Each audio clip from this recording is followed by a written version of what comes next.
Welcome back from break. Moving on to our next session entitled Sales and Use Tax for Retailers. Now we're going to hear from Allison Bradley, Tax Auditor Agent, and Laura Stanley, Division Counsel.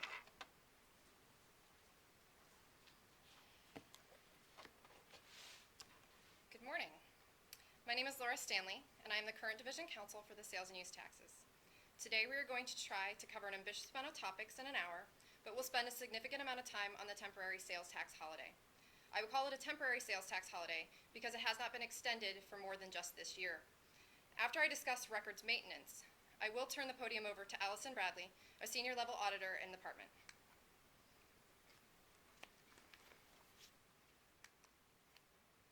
The sales tax holiday. The sales tax holiday begins on Friday, August 7th of this year and ends Sunday, August 9th of this year. Participation is not voluntary, and retailers shall not collect sales tax on the exempt items during the sales tax holiday. The following items are exempted during the sales tax holiday. It's limited to each item of clothing priced at $75 or less, each item that is a school supply priced at $20 or less, and each item that is considered a school instructional material priced at $20 or less. It's important to mention that these items that would normally meet the definition of clothing, school supplies, or school instructional materials that were used in a trade or business are not going to be exempt under the sales tax holiday. If an item is used in a trade or business, the retailer that did not charge sales tax on that item, the consumer would then have a use tax liability. Clothing is defined as all human-wearing apparel suitable for general use. This is going to include items that you commonly consider clothing, such as shirts and pants, as well as sandals, boots, those types of items. But it also includes things like diapers, like the adult diapers and disposable diapers. I would strongly encourage the retailers to look at our website. It's available under frequently asked question number 4. Has more examples of what is considered clothing. As with any definition, some things are considered clothing. There is a list of things that are not considered clothing. These items include what I stated before, that if it's used in a trade or business, it's not considered under that definition. But also any accessories.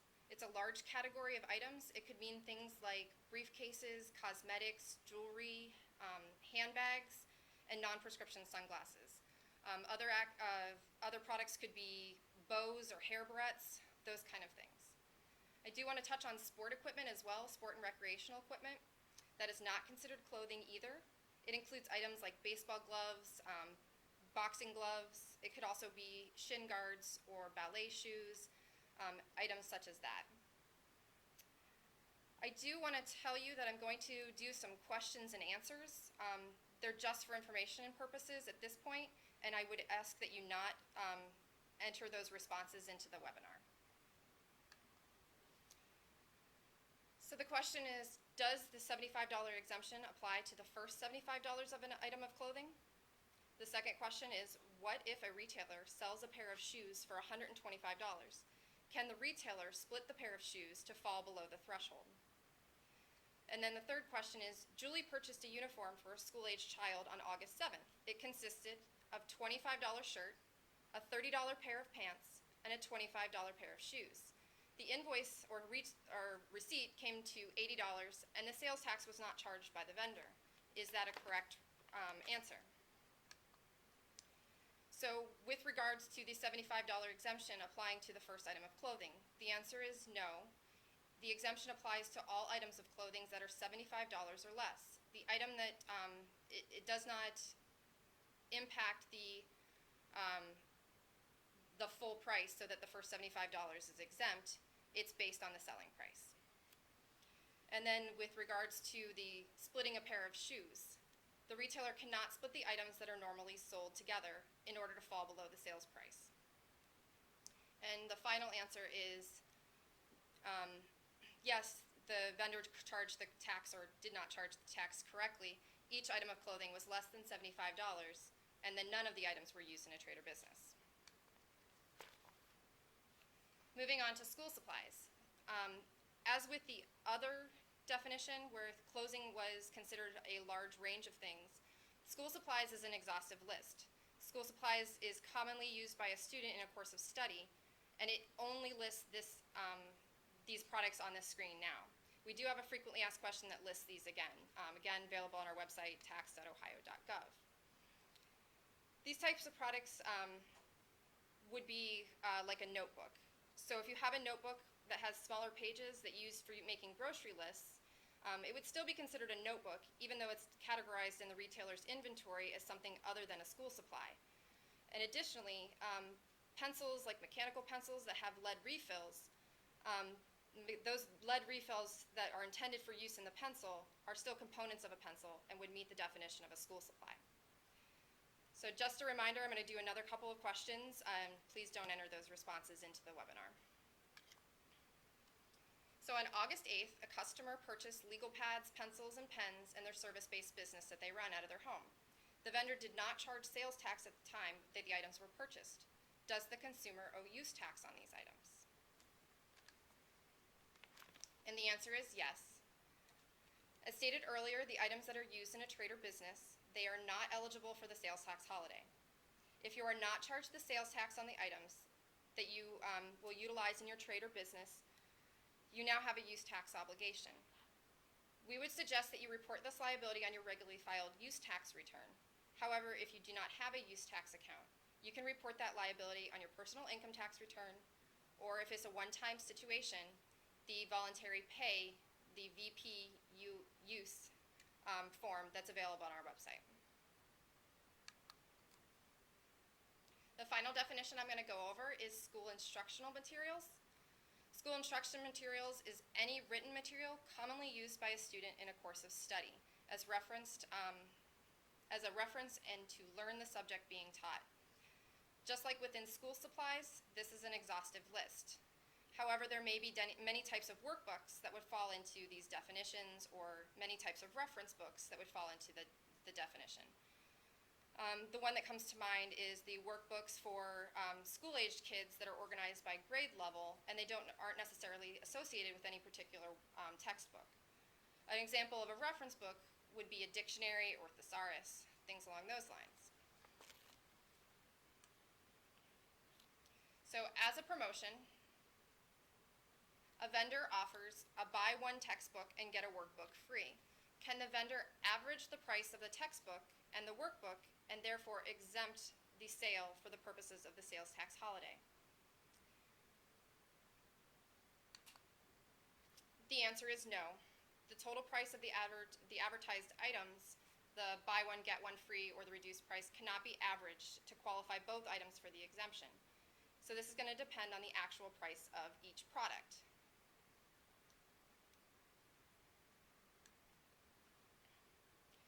Your reporting responsibilities are similar to the responsibilities that you have now. On your September 23rd return, for example, you will report all of your sales on line 1, then you will report your exempt sales on line 2. This would include any sales that are exempt during the sales tax holiday. Once you subtract line 2 from line 1, you'll arrive at your taxable sales on line 3.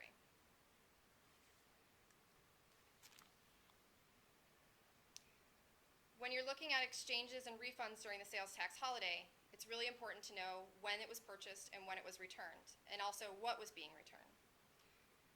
The sales tax holiday only lasts 3 days, so here's a couple of examples of when it becomes important. If you buy an item during the sales tax holiday and you later exchange it for the same item in a different color or size, the sales tax is no sales tax is due, even though the exchange happened after the sales tax holiday. However, if you purchased an eligible item during the sales tax holiday and you return the item after the sales tax holiday for a credit on a different item, sales tax would be due on that newly purchased item. Additionally, if a customer buys an eligible item before the sales tax holiday but returns the item during the sales tax holiday for credit on a purchase of the new item that would be eligible for the sales tax holiday, no sales tax would be due on the new item, but the retailer would be required to give a credit of the full purchase price of the previous item that was returned.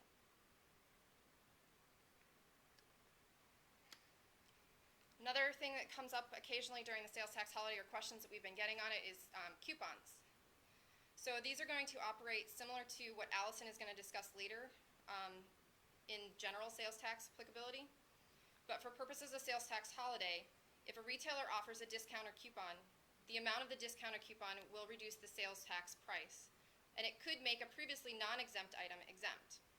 And if a manufacturer offers a coupon or a third party offers a coupon, it does not reduce the sales tax price and could not make an item exempt. I find examples really helpful, so we have a lot of them in here in these kind of questions. So a couple here with regards to coupons. As a promotion, a vendor has a loyalty program where the customer may earn a defined amount off the future purchase, in this case a store coupon worth $10. The customer will buy an item for $80 and then use the $10 coupon to reduce the price to $70. Does this item of clothing now meet the exemption? And the second question is, a customer purchases a book bag for $22. The customer provides a manufacturer's coupon for $5 off that book bag. Does this item meet the exemption amount? With regards to the first question and the discount that's offered by the store, the answer is yes, a store discount or coupon could reduce the price. It applies to discounts even if the retailer's coupon is required for a loyalty card. And then with regards to the manufacturer's coupon, the answer would still be no. It would not reduce the price. Manufacturer coupons that are redeemable by third parties and reimbursed by a third party does not reduce the tax base.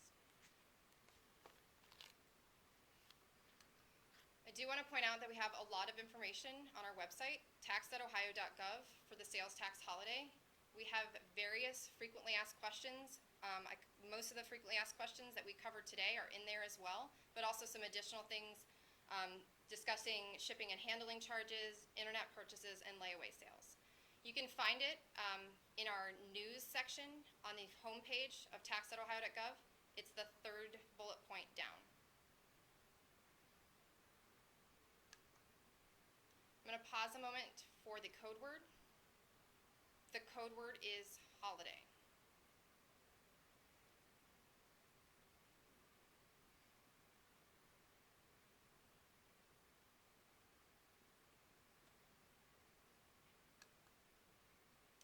The next part of the presentation is going to be on vendor registration and responsibilities.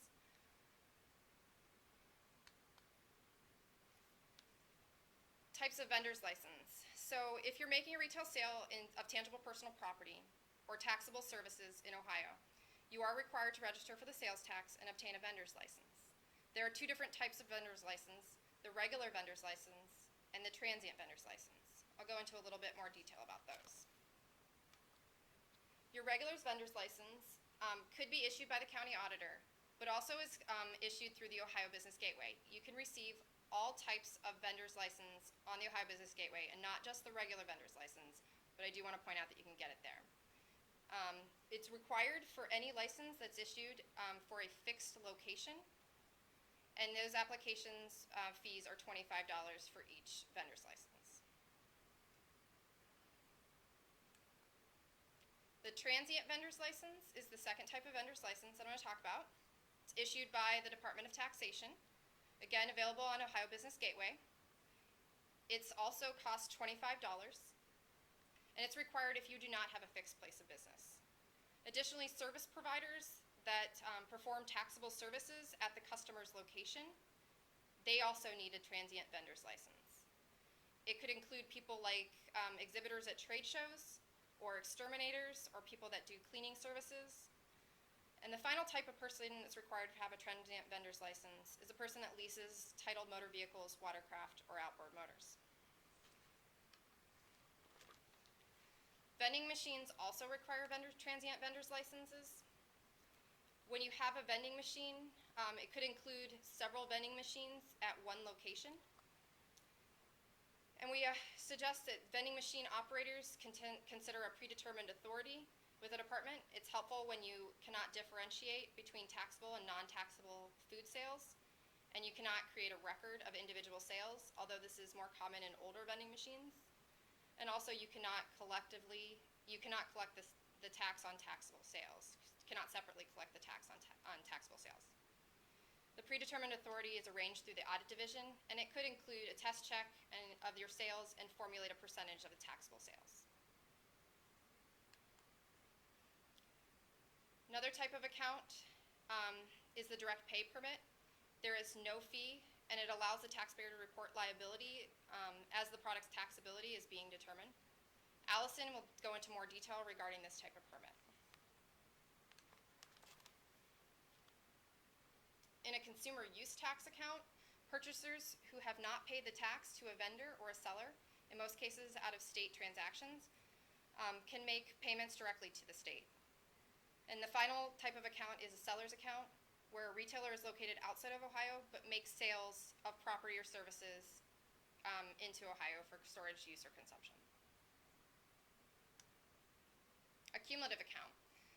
A vendor with a cumulative account can report 2 or more regular county vendor's license on one return.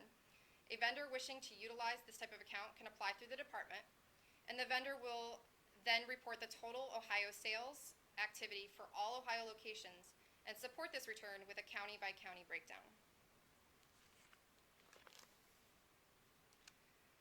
Some of your duties as a vendor in Ohio is to charge and collect the sales tax at the full and exact rate.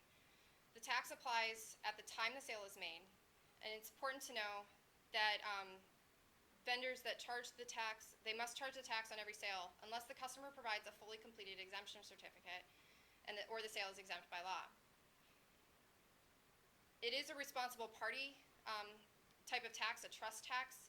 So if you are responsible for filing a tax return, or you're an officer with the company, a sole proprietor, you are a responsible party, and you could be personally responsible for a tax that's not collected.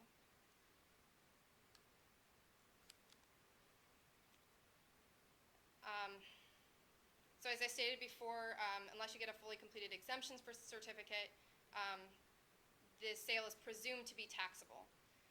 You do source it in a couple of different ways. I'm going to touch on the sale of tangible personal property and the sale of taxable services. When you're selling tangible personal property, if it's intrastate, so it's within the state of Ohio, it's situs to the county in which the sale is made or the order is received. If it's intrastate, it's based on the destination where the tangible personal property is received. Services are taxed at the county rate where the service is performed. So if I have a lawn mowing service being performed at my house, a professional lawn mowing service being performed at my house, it would be taxable at the Franklin County rate because I live in Franklin County, and regardless of where the lawn mowing service provider has its business location.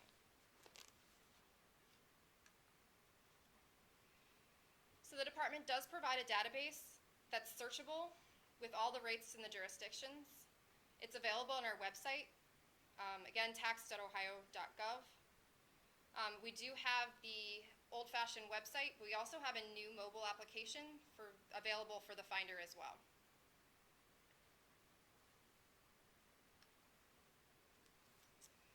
So a vendor that makes a sale on credit in January, but the money is not received until February, when would the person pay the tax to the state? And the answer is, the tax must be reported and paid with January's return. The tax must be paid even if the price is not collected from the taxpayer or from the customer. So again, it applies at the time of the sale.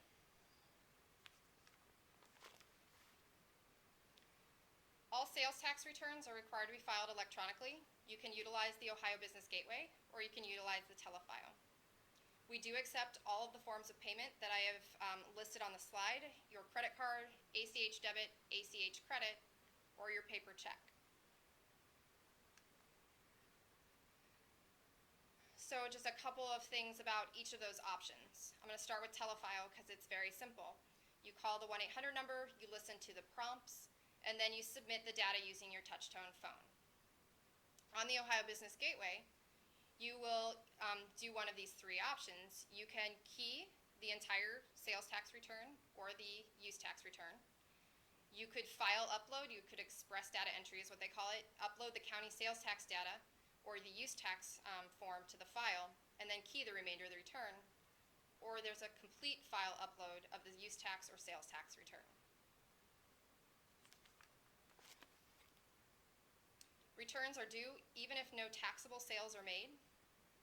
So it's due monthly on or before the 23rd of the month for the reporting period that's a prior month. Semi-annual returns are due on January 23rd and July 23rd for the previous 6-month filing period. So what's included in your return? Again, what we talked about before, under the sales tax holiday, it's going to be very similar. The total sales are reported on line 1, your exempt sales are reported on line 2, and your taxable sales reported on line 3. You do have a vendor discount that's available on line 7. It's 0.75% of 1% of the tax liability if the return is due timely or refiled timely. If you do not file your return timely or you fail to pay, there are a couple of penalties that are available. Additional charge of up to $50 or 10% of the tax required to be paid may be charged against you. If you do not pay the collected taxes, if you do not pay to the state the collected taxes, you may be subject to a penalty of up to 50% of the tax due. As with the other taxes, interest may be due on the taxes that are found due and not paid in the timely manner. Just to touch on bad debts and returned merchandise, bad debts are considered to be those that are uncollected for at least 6 months, and they're written off for federal income tax purposes. And when you do that, you do get a credit against your sales tax liability, but you should deduct those in the filing period during which the bad debt was written off. Returns of merchandise. So if you get a customer that returns merchandise to you before the return is filed, you do not report the sale on your tax return. However, if you get a return of merchandise after your return is filed, you have a couple of options. You can file a refund claim with us, or you can adjust your current tax return. The tax liability cannot fall below 0, so it's important to know that in that situation, you should request a refund. The department does want taxpayer compliance. They do want to work with vendors, and in many situations, we try to ensure that compliance and help that taxpayer education. But sometimes it does become necessary to suspend a license. When you suspend a license, it's for failing to file your sales tax returns when they're due, or to failure to pay your tax. When we do suspend your license, no retail sales are allowed to be made until the license is reinstated. You do have to file all your complete and accurate returns for those periods that are at issue, and you pay the full amount of the tax, penalties and interest included. With that, though, in order to get a suspension, you're generally included in the Habitual Offenders Program, or the HOP program. All accounts that are on HOP are monitored, and again, to ensure timely compliance and help taxpayer education. The taxpayer is alerted that they've been included in the HOP program when they get a written notification from the department. It's called the alert letter, and the taxpayer will definitely know that they're on this program.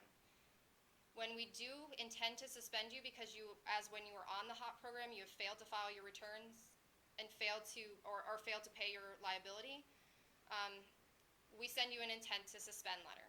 If the taxpayer then fails to file and pay timely, they will have, if you fail to file or pay timely, and we sent you the intent to suspend letter, you have 10 days to file and pay those non-certified amounts to the department. If you do not make those payments within the 10-day time limit, you will be issued a final determination suspending your license. Sometimes it does happen if you do close your business. We do require a final return to be filed, and all taxes must be paid within 15 days of your final sale. On that return, you also have to indicate your last day of business. Otherwise, you will continue to get delinquency notices from the department, and you have to clean up that account after the fact. Moving on to a transfer of a vendor's license. So if you are moving your location, if you're moving in the same county, you do have the option to transfer the vendor's license. You can file the application with the department. It's called the Form ST3TL, or you can contact your local auditor's office. Again, there's no fee for moving or transferring that license within the same county. If you are in a different county, you're taking your business and moving to a adjacent county, the transfer would not be available. You'd be required to get a new vendor's license in that county. Sometimes vendor's license have a liquor permit attached to that location. If you are moving your business and you have a liquor permit, we request that you contact the Division of Liquor Control first because the liquor permit must be transferred first.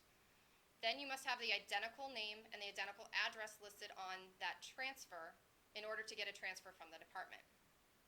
If you have a change in ownership, it does require a new license, and the change in your mailing address would not require a new license. Just contact the department, we'll update your information. So a vendor is moving to a new larger location across town, and the name of the business will remain the same, and there is no change in ownership. May the regular vendor's license be transferred? And the answer is yes. The regular vendor's license can be transferred in that situation. They have the same existing business. The operation or the ownership structure didn't change, and it's going to be within the same county. So as discussed before, they have to submit to the Department of Taxation a transfer application, and there's no fee associated with that.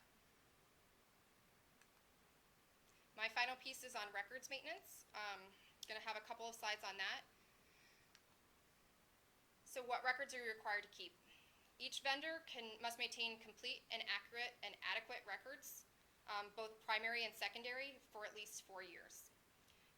Adequate records will demonstrate to the tax commissioner that the vendor collected the proper amount of tax due and on the taxable sales. There is a provision for food service operators who have not been convicted of a criminal violation. They have the option of keeping records for 14 days within the calendar quarter. These dates are specified by the tax commissioner, and if you've signed up for our tax alert, you may have received one of those notifications recently. Again, that's only for food service operators and not for other types of businesses. So, what's the difference between primary and secondary records? Sales of tangible personal property are presumed taxable, as we stated before. One way to meet the burden of proof is that an item is not taxable is to keep good maintenance and good records of primary records. So what's the difference? In order to be adequate primary records, you must be able to distinguish between taxable and non-taxable items. The tax must be separately stated, and the primary records must be recorded, accumulated and recorded in your secondary records. These include examples of bills of lading, sales invoices, cash register receipts, those types of things. Your secondary records include summary reports and bank deposits. I am now going to introduce Allison Bradley. She's a senior level auditor in our department, and she's going to discuss exemptions and exemption certificates.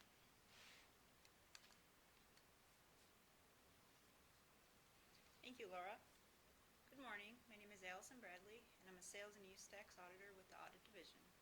Today I'm going to be talking about some items as a retailer that you'll run into that affect the taxable price of a transaction, such as exemption certificates, delivery and installation charges, and coupons and discounts. I'll also be talking about some basics of consumer use tax for retailers. Exceptions and exemptions are found in Revised Code 573901 and 573902.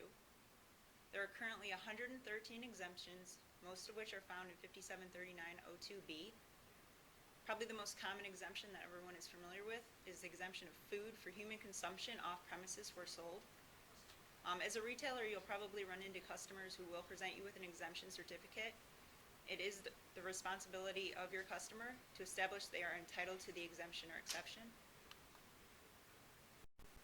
An exception refers to a transaction that is excluded from the definition of retail sale by Division E of Section 573901. Division E refers to purchases for resale, and basically states that a retail sale is any sale except those that include purchases that are for the sole purpose of being resold. So basically, if you're purchasing something for resale, it is not considered a retail sale and therefore not subject to tax. An exemption refers to a retail sale that is not subject to tax pursuant to Division B of 573902, which is the 113 exemptions that I talked about in the previous slide. And all sales of tangible goods are presumed taxable until the contrary is established. So I'm not going to discuss all 113 exemptions, but I do encourage you to take a look at those 113 exemptions and familiarize yourself with them. But some of the more common exemptions are food for human consumption off premise, as I already mentioned, sales to state and political subdivisions, sales to churches and exempt 501c3 organizations, and purchases for resale. As a retailer, you probably would come across a construction contractor also claiming exemption on materials to be incorporated into real property pursuant to a construction contract with an exempt job also. So if a purchaser claims exemptions for resale or under 573902, they must provide a fully completed exemption certificate. They can do this either electronically or in hard copy. And any vendor that receives a fully completed exemption certificate within 90 days of the sale is relieved of tax liability for the transaction. As a vendor, you must retain the fully completed exemption certificate in your files. So what do we mean by fully completed exemption certificate? This would include the purchaser's name and business address, the tax ID number for the purchaser issued by this state. An example of this would be a vendor's license or a consumer use tax account, the purchaser's type of business or organization, the reason for the exemption, and a signature of the purchaser if in hard copy. If any of these elements are missing, the exemption certificate is considered invalid. So what do you do if, as a retailer, you come under audit and you're not in possession of a fully completed exemption certificate for one of your customers? We do allow 120 days to obtain a fully completed exemption certificate in good faith or a letter of usage from the customer. By good faith, we mean that the exemption was statutorily available on the date of sale or can be applicable to the item being purchased and is reasonable for that purchaser's type of business. All right, so we have a test your knowledge question here. Again, please don't answer through the webinar. Farmer Joe came into a retailer's location and purchased 5 packages of Baylor twine and provided a fully completed exemption certificate. On the certificate, he listed primarily used in agriculture and farming as the reason for the exemption. Should the vendor charge sales tax?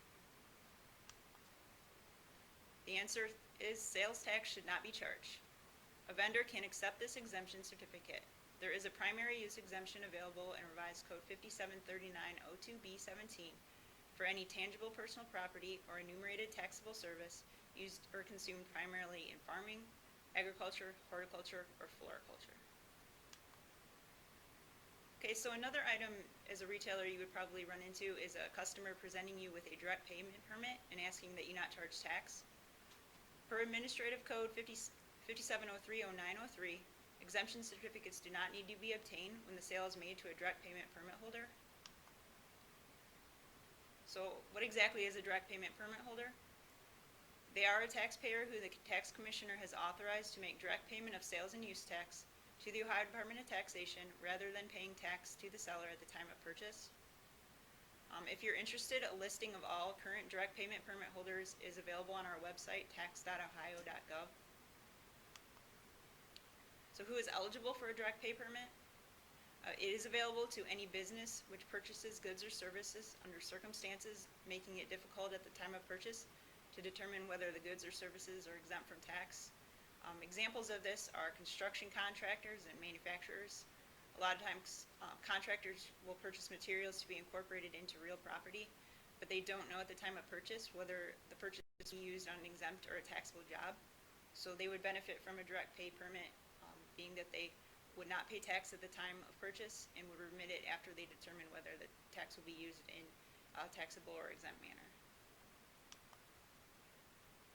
It is also available to any business whose number of purchase transactions of goods or services exceeds 5,000 annually, and Ohio's sales tax paid to on those purchases exceeds $250,000 annually. So what's your responsibility as a seller when a customer presents you with a direct pay permit? You should obtain a copy of the direct pay permit or the name and address of the permit holder, the permit number, which is an 8-digit number beginning with 98, and the date of the direct pay issuance. If all the required documentation is provided, the vendor should not collect sales and use tax from a customer. As a seller, you must maintain adequate records detailing the amount involved and the identity of the permit holder. And you are not required to confirm with the department that the customer possesses a direct payment authority. All right, so now I'm going to talk about some items that affect the taxability of the transaction. Items such as discounts, coupons, rebates, rewards and loyalty programs, trade-in allowances, delivery and installation charges, and warranties, maintenance agreements, and service contracts all have different effects on the price of a transaction and the taxability of it. So we'll start out talking about what is included in price. Price includes the vendor's cost of the property sold, the cost of materials, labor, interest, losses, transportation to the vendor, taxes imposed on the vendor, and any other expense of the vendor, and charges by the vendor for services necessary to complete the sale. Price does not include the following: discounts, including cash, term, or coupons that are not reimbursed by a third party. And as you'll see as we talk about this more in detail, the key to remember is whether or not it's reimbursed by a third party. Okay, so coupons. When issued by a retailer, the price for tax purposes will be the selling price after application of coupon. Again, that's if the coupon is issued by the retailer. When it's distributed by a third party who reimburses the retailer for the value of the coupon, the price for tax purposes is the selling price before application of the coupon. Probably the most common example of this would be a manufacturer coupon that a customer would clip from a newspaper or magazine. So we have an example. A manufacturer coupon is used for $10 off the purchase of an item. So you would take the selling price of the item, which is $55, and calculate the sales tax of 6.5%, which is $3.58, arriving at a subtotal of $58.58. You would then deduct the $10 coupon, and ultimately the customer will pay $48.58. Okay, we have the same exact scenario, except this time the retailer issues the $10 off coupon.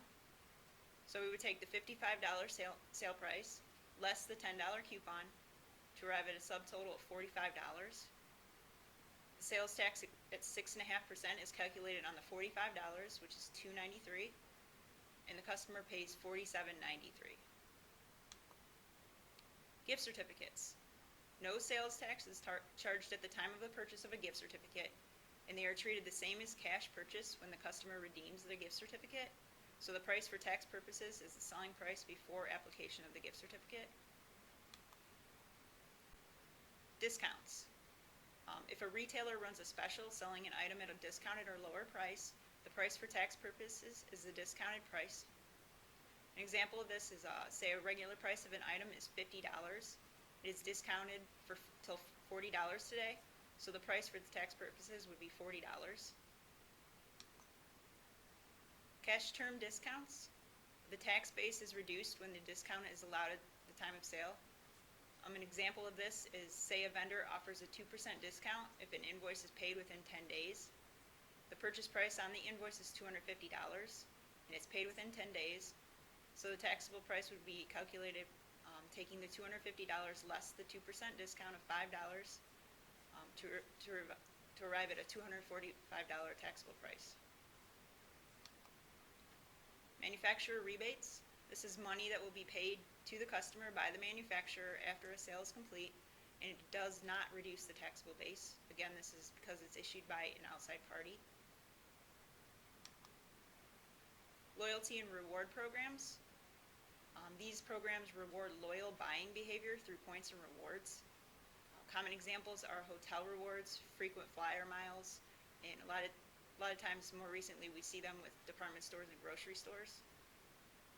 If the reward is offered through a third party, say a coupon's issued by a credit card company that's in charge of the rewards card, the price for tax purposes would be the selling price before application of the reward. If the reward is offered through the actual vendor, the price for tax purposes is the selling price less the reward. Again, so it just depends on who is issuing the reward. Okay, trade-in allowances. The state does allow, in certain circumstances, the trade-in value of an item to reduce the taxable price of a sale. For sales of motor vehicles, all-purpose vehicles, and off-highway motorcycles, the tax base is reduced on the sale of a new vehicle by the amount of the trade-in. However, the tax base is not reduced on the sale of a used vehicle when a trade-in is allowed. Also note that this does not include the sale of manufactured homes or new mobile homes. For sales of watercraft and outboard motors, the tax base is reduced by the price of the trade-in for new and used watercraft and outboard motors when a licensed dealer accepts a watercraft and trailer, or an outboard motor in trade. However, the tax base cannot be reduced when there's only a trailer accepted in trade. Now, for all other sales, a trade-in allowance does not reduce the taxable base. So say you go into your local cell phone provider store and you want to trade in your old phone for a new phone. They give you $50 for your old phone and you buy a new phone for $600. The taxable base would still be the $600. Delivery charges. Price does include delivery charges, and by delivery charges, we mean charges by the vendor for preparation and delivery to a location designated by the consumer of the tangible personal property or service, including transportation, shipping, postage, handling, crating, and packing. There is an exception to this for charges paid by a customer to a delivery company, and it's not imposed by the vendor or the seller of the delivered property. So an example of that would be, say, the customer receives a bill from UPS or FedEx and not from the vendor which they purchased the item from. So what do you do if your customer purchases items and you bill them and there's taxable and non-taxable items included on the invoice? The vendor should allocate the delivery charge by using either of the following ratios. The ratio of the total sales price of all taxable property in the shipment to the total sales price of all property in the shipment, or the ratio of the total weight of the taxable property in the shipment to the total weight of all property in the shipment. And then the vendor must charge tax on the portion of the delivery charge allocated to the taxable property, but not to the portion allocated to the exempt property. If as a vendor you choose not to allocate the delivery charge and any portion of the transaction is taxable, the vendor must charge tax on the entire delivery charge. At this time, we're going to pause for our next code word. The code word is allowance.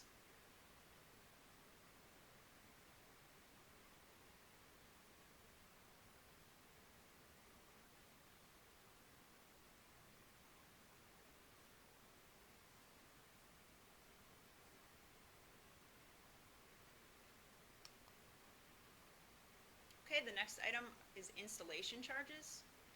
Price does include installation charges.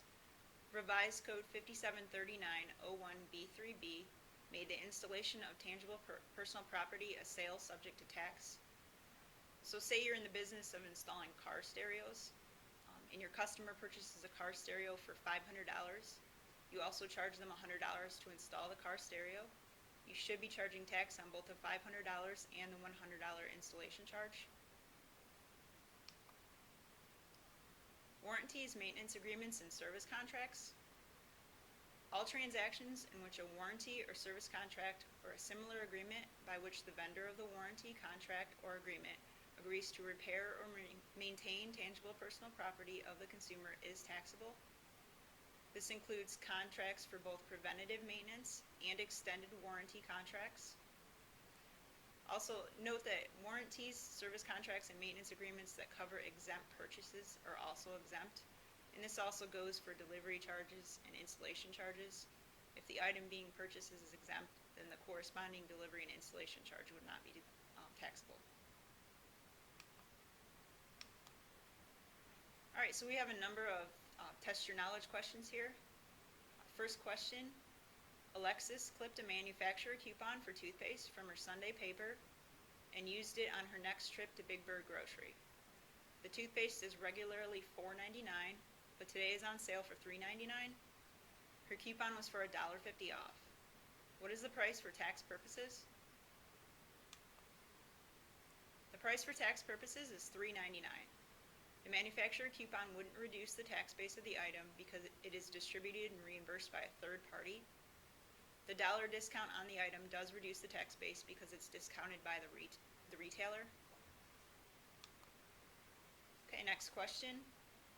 A vendor offers customers a 2% discount if invoices are paid within 10 days. The customer receives an invoice totaling $80 before tax and pays the invoice within 10 days. Tax is owed on all purchases on the invoice. What is the total tax for tax purposes with the vendor discount? The total for tax purposes would be $78.40. The vendor discount does reduce the taxable base because it's issued by the retailer. Okay, next question. The Jackson family dined at their favorite local restaurant. The total purchase before tax came to $75. They had a gift certificate that was used, and after applying the gift certificate, the bill amounted to $25 plus tax, which was paid with a credit card. What is the total amount for tax purposes? The price for tax purposes would be the $75. Gift cards and gift certificates are treated the same as cash purchases when redeemed. The price for tax purposes is the selling price before application of the gift card. Next question. A local home and garden store sells its customer a riding lawnmower for $2,000 and agrees to deliver it to the customer's home for $50. The delivery charge is separately stated on the invoice. What is the price of the sale that should be used to calculate the tax due? The full price of the sale is the selling price of the riding lawnmower, which is $2,000, plus the $50 delivery charge. Assuming that the customer does not have a claim for exemption, the vendor must charge tax on the full price of the sale, which includes the $50 delivery charge. Okay, final question.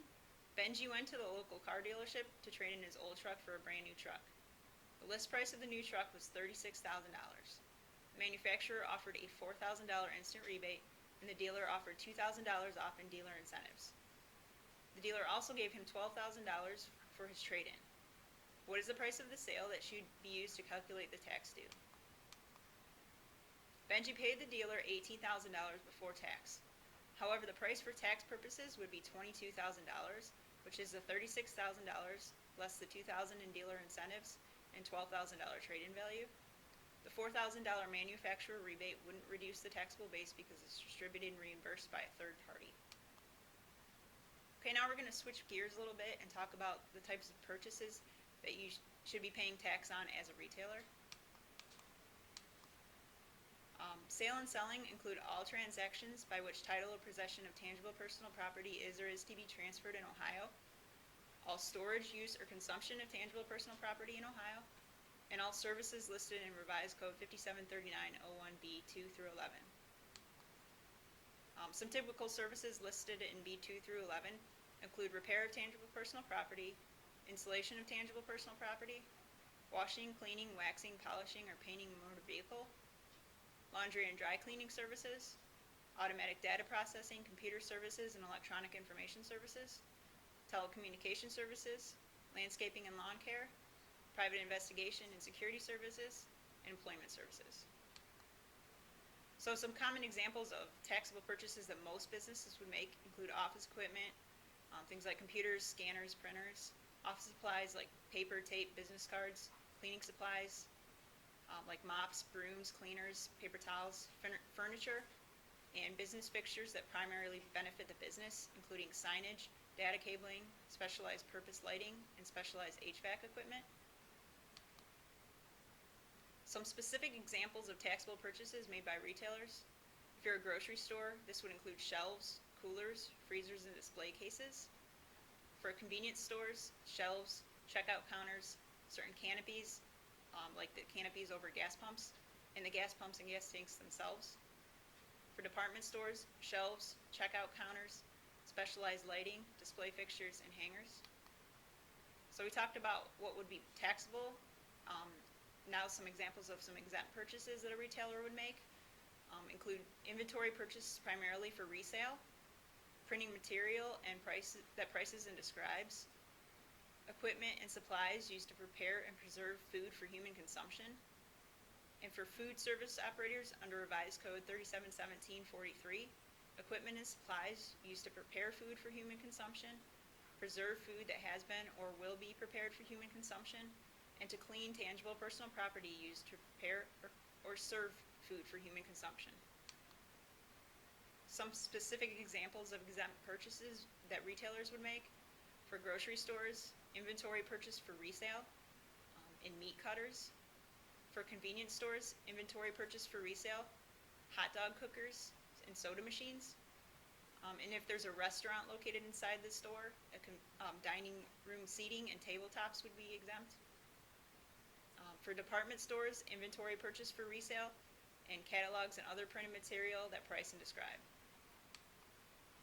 So what do you do if you purchase an item and the vendor does not charge tax or doesn't charge tax appropriately on things like delivery and installation charges? Use tax is still due on the taxable item even if it's not charged by the vendor. Some ways that you could pay this tax would be to accrue and file it on your consumer use tax or direct pay account. A lot of times with smaller businesses, we see individuals pay on their personal income tax return. Or you can file a consumer use tax voluntary pay use form, which is found on our website under forms. So with that, I'm going to pass it back to Laura, and she's going to talk about the collection of tax by remote sellers.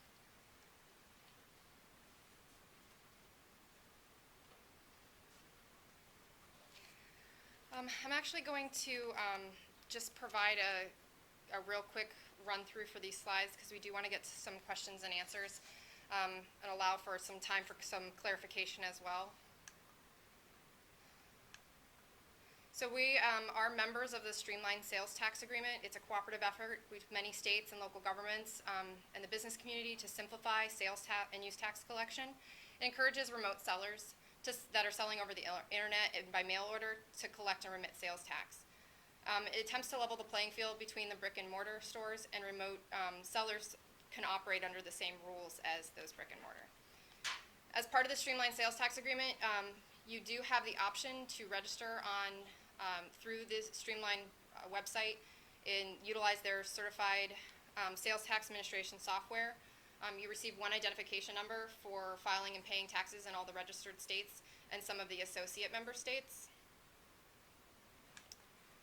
So at the federal level, there's a couple of provisions that are people are familiar with or heard about a couple of times. One is Marketplace Fairness Act. It's been introduced a couple of times before, but the current one is the Marketplace Fairness Act of 2015. It was introduced in March of 2010, or March 10th of 2015, and it has a couple of major characteristics allowing for or authorizing the states that are members of the Streamlined Sales Tax Project to require the collection of sales and use taxes. If you're not a member of the Sales and Use Tax Agreement, you do have to meet certain minimum qualifications, but you do get the same benefits as authorizing the collection. And it also defines the definition or defines remote sale. The second part of that is the second piece of legislation that is more recent is the Remote Transactions Parity Act of 2015. It was introduced June 15th of 2015.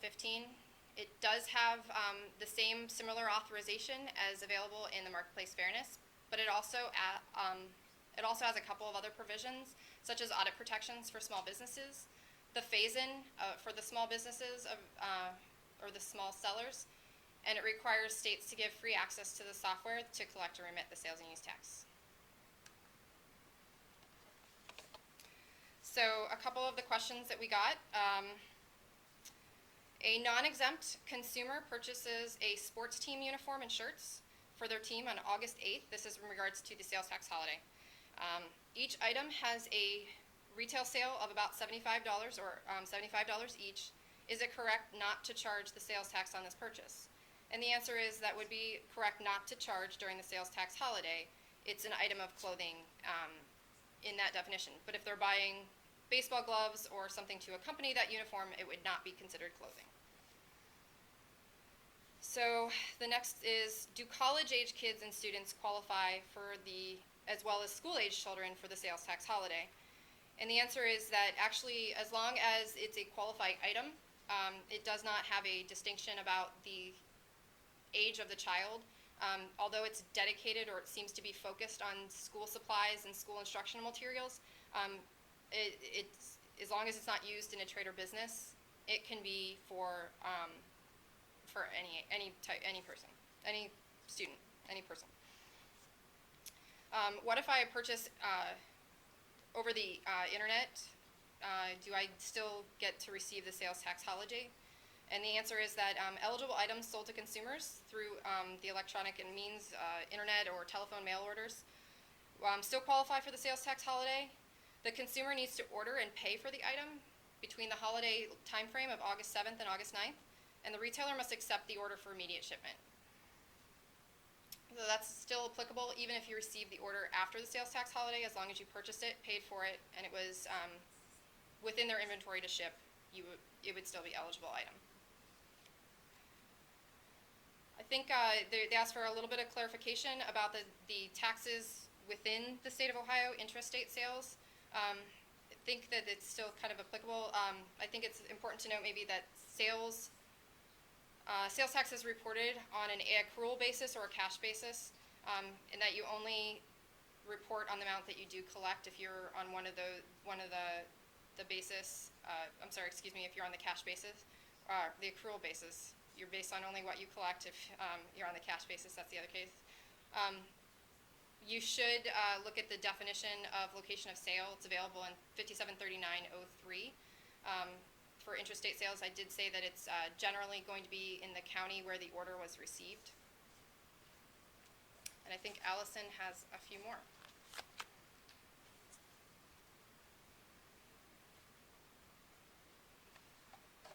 Okay, we had a question that said, for services provided, a CPA firm provides services of tax return, bookkeeping, and bookkeeping. Should the CPA charge the customer sales tax on the services provided? No, that is not a taxable service currently. Another question was, what does tangible, or TPP stand for? That stands for tangible personal property. And I think that would end our presentation today. If you have any questions, you can contact us. Our contact information is listed in the PowerPoint.